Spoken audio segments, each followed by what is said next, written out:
this video, I want to talk about properties and encapsulation. I talk a little about encapsulation in the object orientation video. But in this video, I want to explain to you the connection between this concept in object orientation and properties with a practical example. Consider this example. I created a class called person. Here, I wrote a field of a string type with private access called name.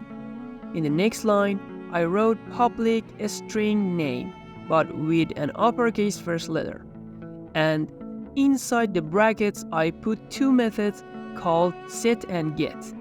The get method returns the value of the variable name. The set method assigns a value to the name variable. Okay, now as you can see, I created an object from the person class. In this line, I wrote p1.name is equal to Tom. And finally, I printed p1.name using the writeline command. In this example, I tried to explain how the property works using what you see here. I accessed and updated the name field in the person class using this structure.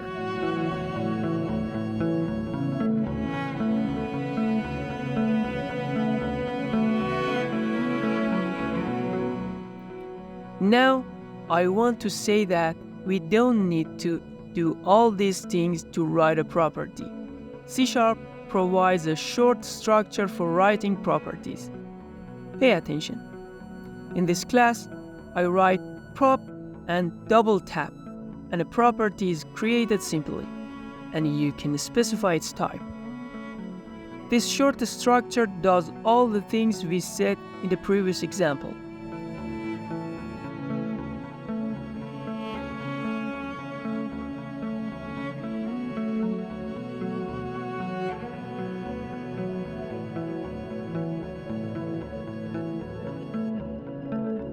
One of the important things that properties do is encapsulation.